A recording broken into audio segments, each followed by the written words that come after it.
Kami yakin Tuhan Yesus ketika kami menyembah, memuji, memuliakan nama Tuhan, sesuatu pasti terjadi atas hidup kami. Terima kasih Tuhan Yesus. Terima kasih ya Bapa.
Ku yakin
masing-masing.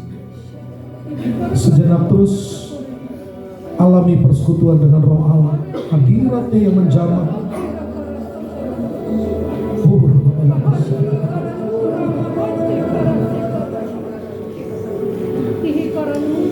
Oh Yesus.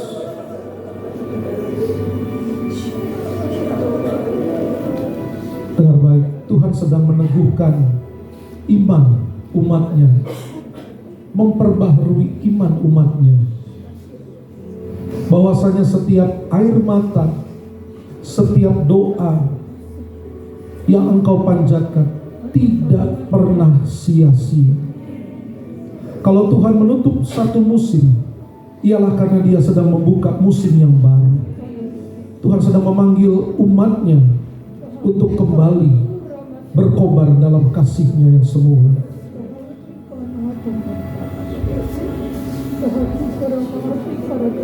Dan hari ini Engkau sedang memulihkan setiap hati kami, ya Tuhan. Roh-Mu menjamah kami, menyembuhkan luka, kekecewaan, keputusasaan, ketakutan, kecemasan, kekhawatiran. Kau gantikan dengan damai yang sempurna yang daripada. Saudara yang pikirannya kalut belakangan ini, dengar baik, padamu ada Roh Allah, padamu ada kuasa Roh Kudus.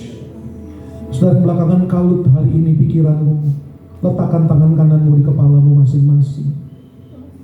Dan doa dalam nama Yesus, setiap pikiran-pikiran yang bukan dari Tuhan, yang mengintimidasi, yang menakut-nakuti, yang membuat gelisah, disingkirkan dari pikiran umat Tuhan dalam nama Yesus, dalam nama Yesus, dalam nama Yesus.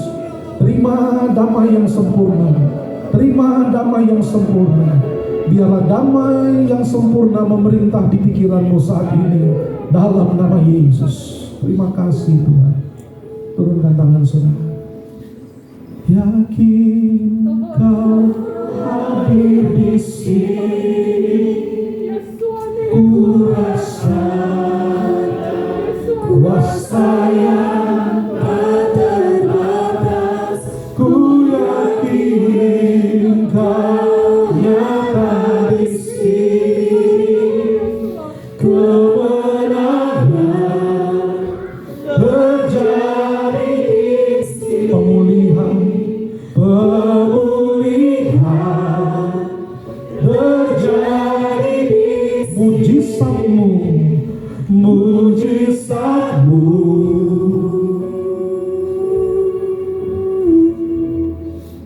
terjadi di sini.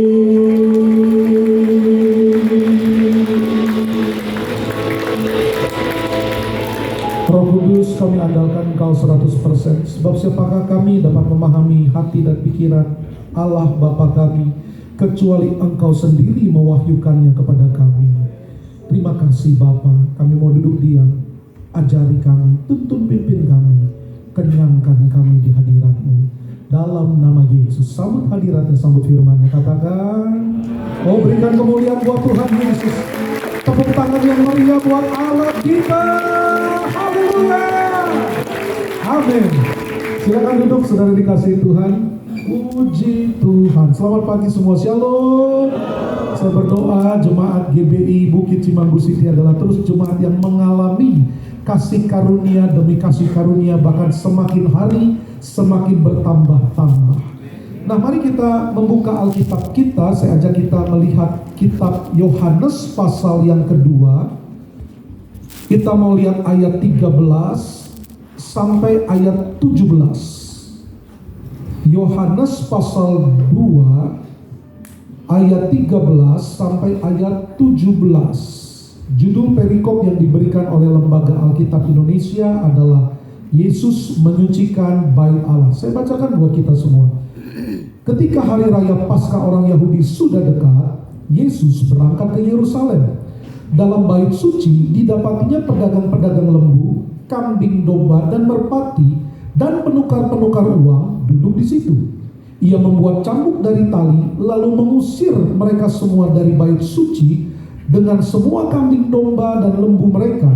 Uang-uang penukar dihamburkannya ke tanah dan meja-meja mereka dibalikannya. Kepada pedagang-pedagang merpati ia berkata, ambil semuanya ini dari sini. Jangan kamu membuat rumah Bapakku menjadi tempat berjualan. Maka teringatlah murid-muridnya bahwa ada tertulis, cinta untuk rumahmu menghanguskan aku.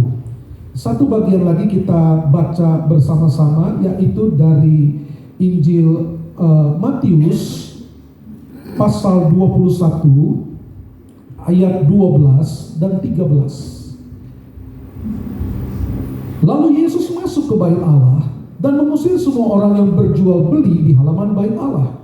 Ia membalikan meja-meja penukar uang dan bangku-bangku pedagang merpati dan berkata kepada mereka, ada tertulis, rumahku akan disebut rumah doa, tetapi kamu menjadikannya sarang penyamun. Nah, Bapak Ibu Saudara yang dikasihi Tuhan, secara kronologi waktu maka kejadian ini, peristiwa ini terjadi itu sekitar menjelang Tuhan Yesus itu akan ditangkap, lalu kemudian diserahkan, diadili dengan pengadilan yang tidak adil, lalu kemudian disalibkan sebagai korban domba Paskah yang sempurna, karena memang dia akan datang untuk mati menebus dosa manusia. Nah, menarik sekali, karena menjelang peristiwa yang mulia bahwa Yesus menyerahkan nyawanya untuk menebus dosa manusia, maka ia datang ke bait Allah, tempat ibadah umat Tuhan, lalu melakukan peristiwa yang sangat tidak populer terjadi. Kira-kira gambarannya kalau kita tarik ke hari ini, gambarannya seperti ini. Kita lagi tenang-tenang ibadah, saudara ya, mungkin khotbah sedang disampaikan, lalu tiba-tiba saudara terdengar di balik pintu sana, terdengar suara ribut-ribut di belakang sana. Wah, ada keributan. Biasanya yang pakai seragam langsung akan lihat itu ya, bapak ibu yang pengerja langsung lihat ada apa. Ternyata ada seorang pria lagi balikin meja di sana. Tadi waktu saudara masuk kan di sana ada yang dagang gitu ya, ada yang dagang. Nah, itu dibalikin saudara, dibalikin ya, dibalikin. Wah. Lalu kemudian orang ini teriak, bukankah rumahku harusnya jadi rumah doa? Ambil semua ini dari sini. Kamu jadikan tempat ini berjualan, tempat berjualan. Seperti itu. Jangan jadikan rumah Bapakku tempat berjualan. Ini bukan nyinggung yang jualan Bapak Ibu ya. Dan itu tidak berlaku untuk konteks hari ini Bapak Ibu ya. Jadi yang jualan monggo gitu saudara ya. Kalau saudara juga minggu depan mau jualan, silakan hubungi saja pengurus gereja di tempat ini saudara ya. Tapi gambarannya kira-kira seperti itu. Ada ibadah di ruang kudus, tapi di halaman terjadi peristiwa seperti itu, saudara dikasihi Tuhan. Nah, kenapa? Kenapa itu terjadi? Kenapa Tuhan Yesus melakukannya? Tadi dikatakan kepada pedagang-pedagang merpati, ia berkata, ambil semuanya ini dari sini, jangan kamu membuat rumah Bapakku menjadi tempat berjualan. Dalam bagian lain tadi ia berkata, bukankah rumahku harus jadi rumah doa, tapi kamu menjadikannya sarang penyamun. Kalau saya jadi pengurus ibadah pada saat itu, saya akan tersinggung. Saya akan berpikir, saya akan ada tanda tanya besar. Sarang penyamun. Penyamun apaan? Wong ini jemaat semua. Loh, kita pendeta, dari mana kita jadi penyamun? Pasti begitu. Pasti kita protes. Pasti saudara ya. Logis sekali saudara. Nah, tapi mari kita lihat dalam terang pimpinan Roh Kudus, kenapa Tuhan Yesus seperti mempersamakan apa yang sedang terjadi saat itu dengan kegiatan kelompok para penyamun.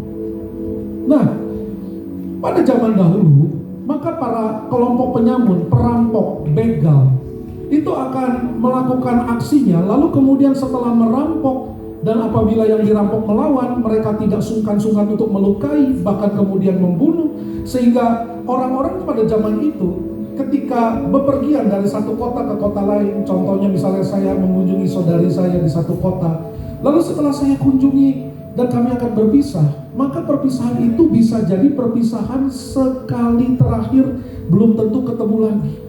Karena ketika seseorang akan pergi dari satu titik, dari satu kota ke kota lain, maka belum tentu perjalanan itu akan berhasil. Itu yang terjadi 2000 tahun lalu.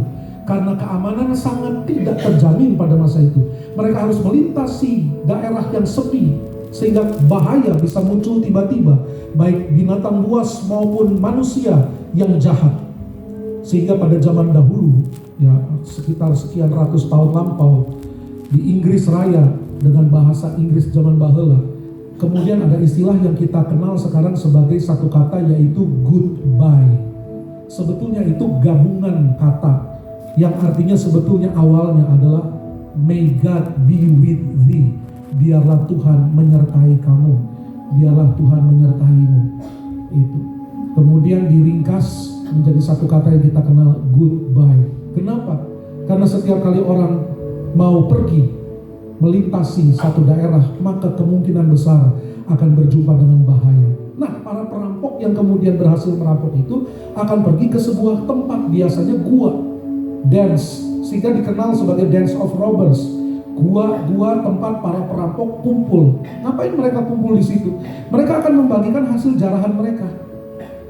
Saya pemimpinnya, saya paling banyak. Kamu senior, udah lama ikut saya, ya kamu agak lebih banyak. Anak baru, ya udah segini aja dulu. Masih magang, ya ini ya bagi-bagi mereka, saudara, ya, seperti itu, ya.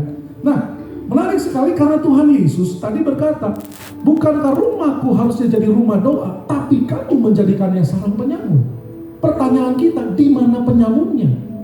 Di mana kegiatan atau apa yang bisa kemudian Tuhan Yesus sebut sebagai ini mah gak beda dengan penyamun di gua. Nah, mari kita lihat dari apa yang Tuhan Yesus lakukan pertama kali tadi. Ketika ia masuk, ia lihat sesuatu di sana, dia lihat pemandangan, ada yang berjual beli gitu. Apa itu yang dimaksud? Bukan, saudara. Karena gini, kenapa sih ada pedagang lembu, sapi, merpati? Kan orang zaman dahulu ketika mau ibadah, mereka kan tidak boleh datang dengan tangan hampa, harus bawa persembahan. Seturut dengan hukum Taurat yang ditulis Musa, maka mereka harus membawa korban hewan sembelihan yang sudah ditunjuk, yang sudah ditentukan, lembu, sapi. Yang paling miskin dari mereka bisa beli yang paling murah dan boleh dipersembahkan, yaitu merpati. Makanya ada yang dagang lembu, sapi, merpati. Kenapa nggak bawa sendiri aja, Pak? Tadinya mereka bawa sendiri. Tapi bayangkan sebanyak ini, saudara, bawa lembu, sapi itu ya. Lalu asyir di depan mesti periksa. Karena nggak semua bisa dipersembahkan. Seturut dengan hukum Musa, hanya korban yang tidak bercacat celah yang boleh dipersembahkan. Jadi, Pak Robert bayangin ya, periksain lembu, sapi. Cacat, nggak boleh gitu ya. Cacat, nggak boleh. Akhirnya pusing ya. Lalu kemudian akhirnya Pak Hendrawan dan semua tim memutuskan, udah deh, gini aja, kita yang siapin aja. Lembu, sapi, merpati kita yang siapin. Udah pasti gak ada cacatnya. Kita kasih sertifikat halal, layak dipersembahkan gitu, saudara ya. Nah, jadi mereka datang tinggal beli aja. Tapi karena waktu itu mereka sedang dijajah oleh pemerintahan Roma, mata uang yang berlaku beredar di sana ada gambar kaisar, ada gambar dewa, dewi, mungkin ada gambar Thor, Odin, nggak tahu deh siapa gitu ya, dewa-dewi Romawi, Yunani gitu, saudara, yang dikasih itu. Nah, itu kan tidak layak, karena firman Tuhan berkata, perintah hukum Taurat, jangan ada Allah lain di hadapanku. Sehingga mereka bawa uang itu nggak bisa langsung belanja, mereka harus tuker dulu dengan shekel kudus, lempengan uang emas atau perak yang tidak ada gambar apapun. Itu yang berlaku di bait Allah. Makanya ada money changer di situ. Sampai di sini semua ini salah? Enggak. Mereka lakukan semata-mata mengimplementasikan hukum Taurat supaya ibadah teratur, supaya ibadah baik. Enggak salah. Tapi kenapa Tuhan Yesus obrak-abrik semua itu dalam kemarahan yang kudus sambil berkata, kamu jadikan tempat ini harusnya ini tempat berdoa. Kenapa jadi sarang penyamun? Apa saudara sudah ketemu sarang penyamunnya di mana? Rasanya belum, saudara ya. Nah, tapi begini, saudara. Dia adalah Allah yang sanggup melihat yang manusia tidak lihat. Setuju, katakan amin, saudara. Nah, apa yang Tuhan Yesus lihat pertama kali? Yang Tuhan Yesus lihat yang pertama kali adalah bahwa yang pertama-tama ketika bait Allah ini ada, saudara. Saudara tahu nggak? Bait Allah ini kan dibangun ya. Pada waktu pertama kali siapa yang membangunnya, saudara? Anaknya Raja Daud yang terkenal, yang istrinya ada 1000. Siapa namanya? Salomo. Makanya namanya bait suci Salomo. Ya. Lalu kemudian direnovasi di bawah pemerintahan yang namanya Zerubabel, dan yang dikasih Tuhan. Ada juga yang menyebutkan bait Allah Zerubabel. Nah, waktu peristiwa Tuhan Yesus ini, itu juga sedang renovasi lagi, saudara. Dan renovasinya belum selesai. Nah, yang bait Allah yang ini, siapa yang renovasi, saudara? Siapa yang bangun? Siapa? Yang bisa jawab dapat voucher belanja dari Pak Robert. Sekalian ya. Herodes, saudara ya. Makanya disebut juga bait suci Herodes. Belum selesai. Herodes punya mimpi, pokoknya bikin gede ya. Nanti ini ada LED, jangan kayak gini, ini udah jadul nih. Nanti LED gitu ya. Wah, pokoknya dibikin megah gitu, saudara. Nah, tapi gini, Tuhan Yesus lihat kemegahan, Tuhan Yesus lihat keteraturan, semuanya ditata dengan baik. Tapi cuma satu yang gak ada. Yang ada di bait suci Salomo, tapi belum ada atau tidak ada di bait suci di mana Tuhan Yesus ada pada saat itu. Apa coba, saudara? Shekinah glory, kemuliaan Tuhan. Di bait suci Salomo, bahkan ketika pentahbisan, imam-imam udah latihan choir, udah latihan semua, udah latihan. Ketika mereka ngangkat lagu pertama, mereka tidak bisa lanjutkan. Mereka semua jatuh rebah karena awan kemuliaan turun memenuhi bait itu. Tuhan nyata sekali di sana dalam wujud kemuliaan yang diselubungi dengan awan yang disebut awan kemuliaan. Saya nggak bisa menggambarkan awan kemuliaan itu seperti apa. Tapi mungkin kalau kita naik pesawat lagi nembus awan, mungkin kira-kira gambarannya kayak gitu. Ya, ada sesuatu yang secara fisik kelihatannya seperti kabut tebal, tapi kudus, mulia, menggentarkan, membuat orang rasanya tersungkur, membuat orang rasanya tiba-tiba kagum, takut, gentar akan Allah yang nyata. Nah, itu yang ada di bait suci Salomo. Sedangkan yang ada di bait Herodes, yang dibangun, sedang di-rebuild, sedang direnovasi oleh Herodes, ada ibadah, ada korban persembelihan, ada semua kegiatan-kegiatan yang diatur, tapi tidak ada hadirat Tuhan, dan tidak ada satupun yang peduli tentang itu. Tidak ada satupun imam yang peduli ada atau tidak ada hadirat Tuhan. Yang penting ibadah jalan. Yang penting the show must go on. Yang penting ini hari ibadah diselenggarakan, semua jalan. Nah, itu yang Tuhan lihat. Mereka gak peduli ada atau tidak hadirat Tuhan.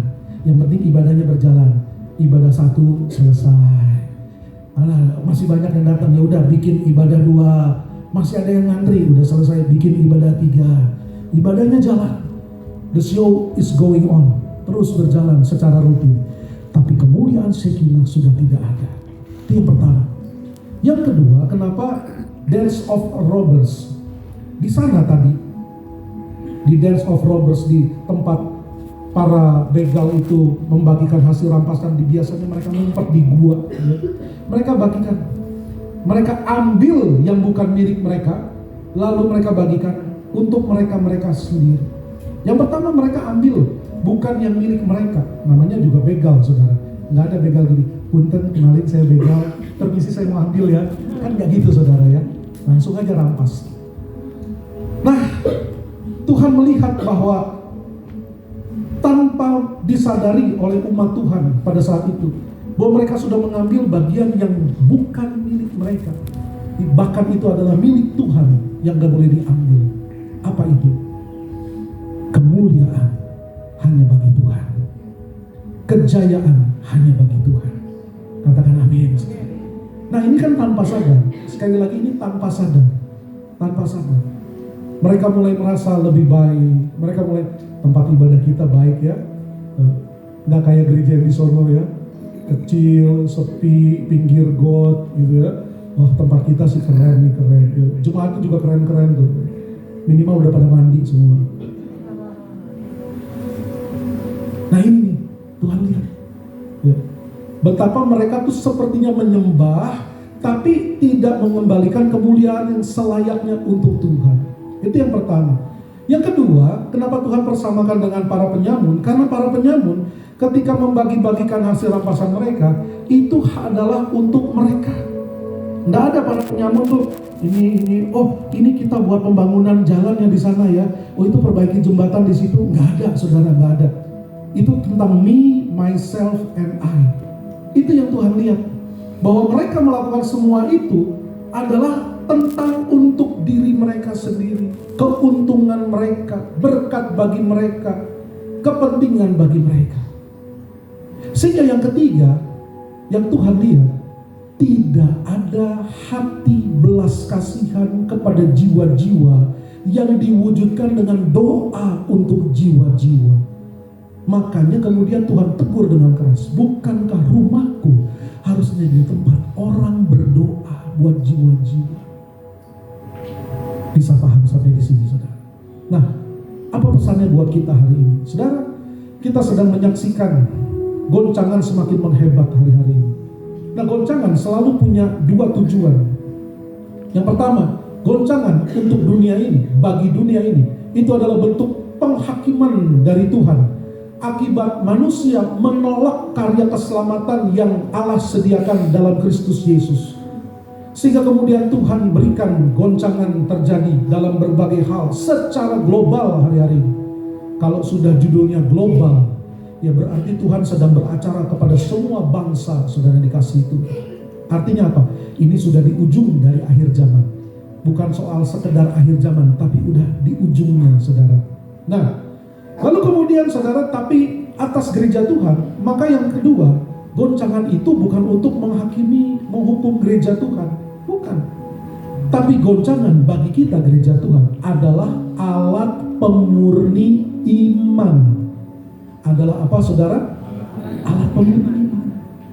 Ada yang kesehatannya digoncang, ada yang hubungannya baik-baik tiba-tiba digoncang jadi gak baik. Ada yang ekonominya digoncang, kerja baik-baik tiba-tiba di lay off tanpa sebab yang jelas dan lain sebagainya. Ya. Ada yang tadinya punya pelanggan baik-baik semua tiba-tiba memutuskan koneksi bisnis dan berpaling ke yang lain dan lain sebagainya. Oh, goncangan terjadi dari berbagai segi, berbagai sendi, saudara.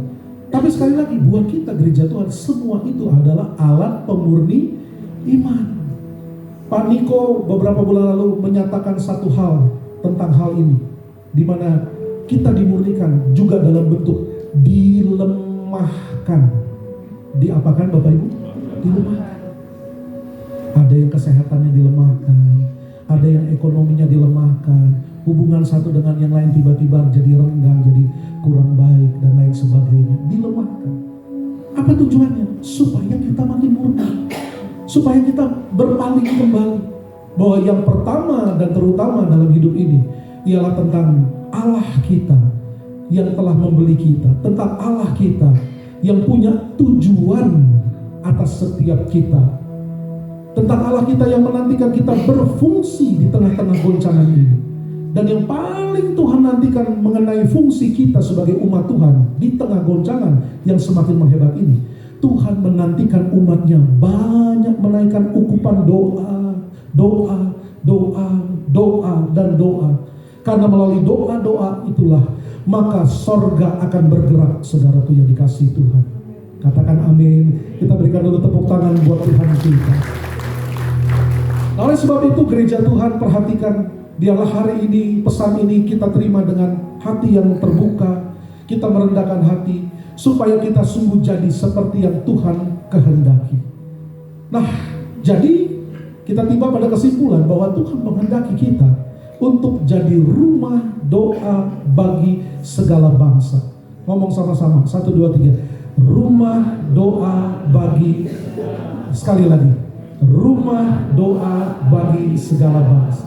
Bagaimana? How? Gimana kita jadi rumah doa bagi segala bangsa? Minta kunci E. Tahun 1996, Gembala pembina kita Pak Niko itu dapat lagu dari Tuhan. Lagunya begini. Ku bawa hidupku sekarang ke tempat kudus-Mu Tuhan. Di mesbah-Mu ku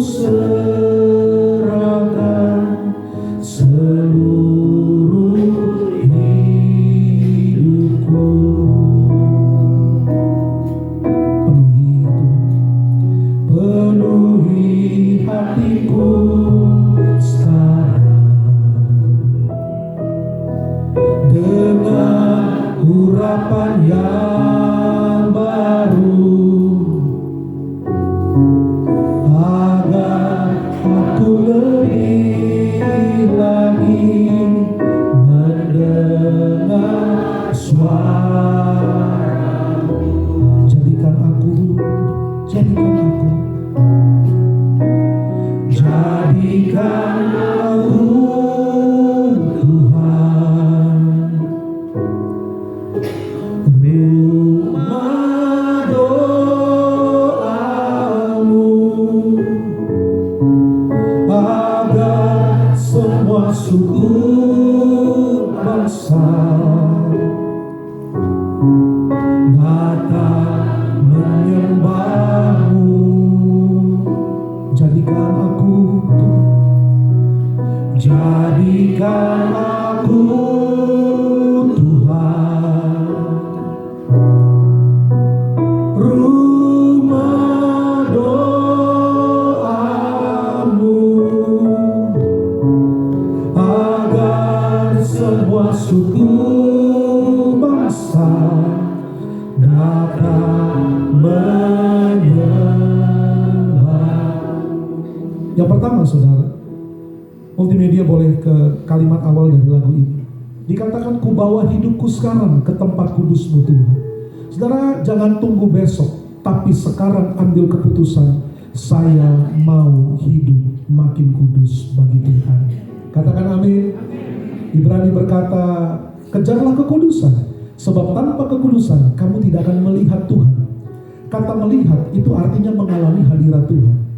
Jadi begini, tanpa kita bertumbuh dalam kekudusan, kita tidak akan mengalami hadirat Tuhan. Mengalami hadirat Tuhan saja tidak dapat, apalagi mengalami berkat-berkat Tuhan. Paham? Katakan amin. Jadi yang pertama, saudara, biarlah kita mengejar kekudusan, karena itulah yang menjadi identitas kita sebagai orang percaya. Identitas kita bukan dilihat dari aksesoris kita mengenakan kalung salib. Identitas kita tidak terlihat karena bulan Desember kita pajang pohon Natal. Tapi identitas kita terlihat ketika setiap hari kita hidup kudus. Kata kudus berarti terpisah, dikhususkan bagi Allah. Artinya begini, dalam keseharian, maka ibadah sesungguhnya bukan tentang bernyanyi dan berdoa terlebih dahulu, tetapi bagaimana kita kemudian memutuskan bahwa hidup kita adalah hidup yang diperuntukkan untuk Tuhan, hidup yang didedikasikan untuk Allah. Katakan amin, saudara. Kalimat yang kedua dari lagu tersebut dikatakan, di mezbah-Mu kuserahkan seluruh hidupku. Mezbah adalah tempat menaruh korban. Artinya, seturut dengan Roma 12 ayat 1 dan 2, demi kemurahan Allah yang hidup aku menasihatkan kamu, supaya kamu mempersembahkan tubuhmu menjadi persembahan yang hidup, yang kudus, dan yang berkenan. Nah, kalimat terakhirnya dalam bahasa Inggris dikatakan, that is your true worship. Itulah penyembahanmu yang sejati. Ketika dalam keseharian kita bersikukuh untuk melakukan kehendak Tuhan yang kita paham dari firman-Nya, apapun resikonya, meskipun harus mengalami kerugian.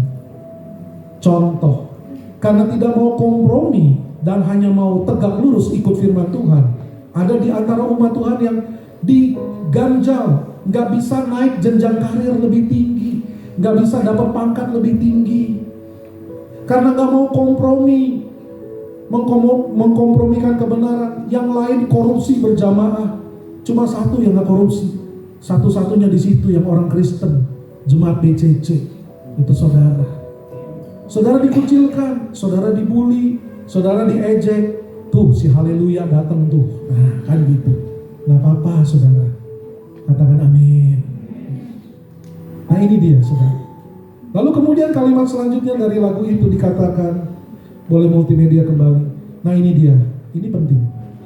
Penuhi hatiku sekarang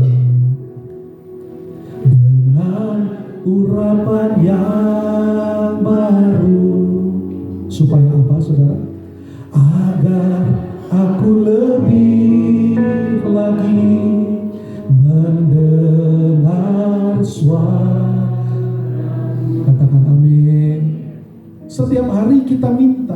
begini, untuk kita mampu hidup tanpa kompromi, itu tidak mungkin dengan kekuatan kita sendiri. Kemauannya dari kita, tapi kemampuannya itu dari Allah. Itu sebabnya kita mengandalkan kuasa Roh Kudus yang mengurapi kita. Katakan amin. Sehingga kita minta, Tuhan, aku mau mulai aktivitasku hari ini, mampukan aku. Kata mampukan itu menunjuk bahwa kita surrender. Kita butuh kesanggupan ilahi memampukan kita. Katakan amin. Berikan tepuk tangan buat Tuhan kita. Dan tujuan untuk kita semakin diurapi adalah bagian yang tadi ini. Agar aku lebih lagi mendengar suara.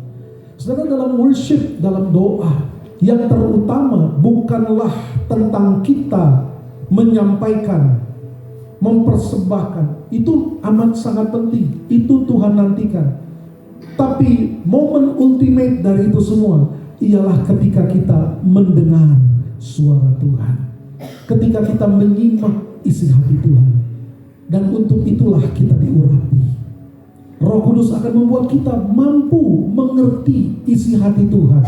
Ketika kita membaca Alkitab, Roh Kudus akan membuat kita mampu memahami isi hati Bapa Sorgawi kita. Kita tidak mencernanya dengan pikiran logika manusiawi kita saja, tapi ada urapan Roh Kudus yang menyingkapkan, mewahyukan, yang kemudian akan menerjemahkan implementasinya apa buat kita sehari-hari. Dari ayat firman Tuhan yang kita baca, apa aplikasi praktis yang harus kita lakukan pribadi lepas pribadi. Itulah pekerjaan Roh Kudus yang mengurapi kita. Dia buat kita mengerti, dia buat kita memberi diri untuk melakukan apa yang harus kita lakukan. Katakan amin. Kalimat selanjutnya media tadi, mendengar. Kata yang dipakai dalam Alkitab bahasa Ibrani dari kata mendengar adalah Shema. S-H-E-M-A. Nah, bedanya tuh gini. Mendengar versi kita dan versi bangsa-bangsa lain dengan mendengar versi orang Israel, umat pilihan Tuhan, itu beda. Bedanya cukup signifikan. Kalau kita mendengar, ya mendengar. Dengar. Dah. Tapi kalau mereka yang disebut Shema adalah mendengar lalu melakukan. Jadi kalau belum melakukan, belum benar-benar mendengar. Saudara ingat waktu Tuhan Yesus datang di kitab Wahyu kepada 7 jemaat, satu persatu didatangi. Efesus, Sardis, Smyrna, terus Laodikia yang paling terakhir. Maka di setiap ketujuh jemaat itu satu persatu, di bagian terakhir dari apa yang Tuhan Yesus sampaikan kepada tiap-tiap jemaat, selalu ada kalimat yang sama, yaitu barang siapa bertelinga hendaklah ia mendengar apa yang dikatakan Roh kepada jemaat. Barang siapa bertelinga hendaklah dia Shema, kata Tuhan Yesus. Barang siapa punya telinga, punya akal budi, hendaklah dia dengar dan lakukan. Sekali lagi, bagi orang Yahudi, arti Shema adalah mereka belum mendengar kalau belum dilakukan. Itu sebabnya di banyak bagian dari Alkitab ketika umat Tuhan mengalami kekalahan, khususnya di Perjanjian Lama, maka para pemimpin mereka berkata, para nabi, hakim-hakim yang memimpin mereka berkata, karena kamu tidak mendengar Allahmu. Artinya mereka nggak mentaati apa yang mereka sudah dengar. Nah, itu sebabnya kita butuh agar aku lebih lagi mendengar. Sekarang kita ngerti yang dimaksud agar aku lebih lagi melakukan apa yang sudah aku dengar. Katakan amin. Berikan tepuk tangan buat Tuhan kita. Kalau kita lihat kembali ke bagian paling terakhir, yaitu di dalam Matius 21 ayat 13 tadi. Maka ketika Tuhan Yesus mengajar, ada tertulis, rumahku akan disebut rumah doa. Tertulis di mana? Itu tertulis di Yesaya 56, saudara. Mereka akan kubawa ke gunungku yang kudus, dan akan kuberi kesukaan di rumah doaku. Aku akan berkenan pada korban persembahan mereka, dan rumahku akan menjadi rumah doa bagi segala bangsa. Nah, apa yang terjadi? Kalau kita lakukan ini, kalau kita shema dengan apa yang Tuhan pesankan. Ayat 14-nya, saudara. Ayat 14. Media, klik sekali saja. Ayat 14. Iya, kita baca sama-sama. 1, 2, 3. Maka datanglah orang-orang buta, orang-orang timpang kepadanya dalam bait Allah itu, dan mereka disembuhkannya. Sebelum Tuhan Yesus memulihkan, menyucikan bait Allah, tidak ada kesembuhan, tidak ada penyataan kuasa Allah. Yang sakit pulang sakit, besoknya meninggal. Yang bangkrut makin bangkrut. Tidak ada lawatan pemulihan yang nyata dari Tuhan. Kenapa? Karena mereka ternyata di pandangan Tuhan bukan rumah doa bagi segala bangsa, tapi sarang penyambung. Namun setelah mereka kemudian mendengar shema dan kemudian mereka bertobat, maka seketika hadirat Tuhan yang nyata kembali lagi. Sangat nyata, bukan hanya dalam suasana batin perasaan kita merasakan, tapi benar, orang buta, orang timpang disembuhkan. Yang buta tiba-tiba teriak, saya lihat, saya lihat. Yang timpang, orang semua lihat, dia bisa lari, jalan normal, saudara. Artinya apa? Kuasa hadirat Tuhan nyata dalam kehidupan umatnya. Nah demikian juga kita gereja Tuhan. Ketika kita mau shema, untuk kita hari-hari ini meresponi goncangan yang ada dengan mendoakan Tuhan biar lebih banyak jiwa-jiwa ngalamin seperti yang aku alami. Aku gak usah takut dengan goncangan itu. Aku tahu ada janji Tuhan yang menyertai aku. Engkau janji aku disertai sampai kesudahan zaman. Bukan presiden yang menjanjikannya, tapi pencipta alam semesta. Amin, saudara. Gak usah takut, gak usah takut. Ya. Tapi Tuhan, masih banyak mereka yang belum kenal Engkau. Bagaimana mereka nanti? Tuhan, ini doaku, biar mereka mengalami apa yang ku alami bersamamu. Diselamatkan, diberi damai, diberi tentram di hati. Meskipun kondisi sedang tergoncang, dompetku lagi tergoncang, kesehatanku lagi tergoncang, tapi hatiku gak goncang Tuhan. Imanku gak goncang, karena Engkau menyata menopang hidupku. Tuhan, biar lebih banyak orang-orang di sana mengalami seperti yang aku alami, mengalami Engkau ya Tuhan. Kalau itu ada di hati gereja Tuhan, maka Engkau sedang punya kasih Allah, kasih Kristus di hati, yang Engkau wujudkan, yang paling basic, yang paling kita bisa lakukan dan paling harus kita lakukan pertama-tama, yaitu mendoakan mereka sampai mereka mengalami Tuhan. Tepuk tangan buat Tuhan kita.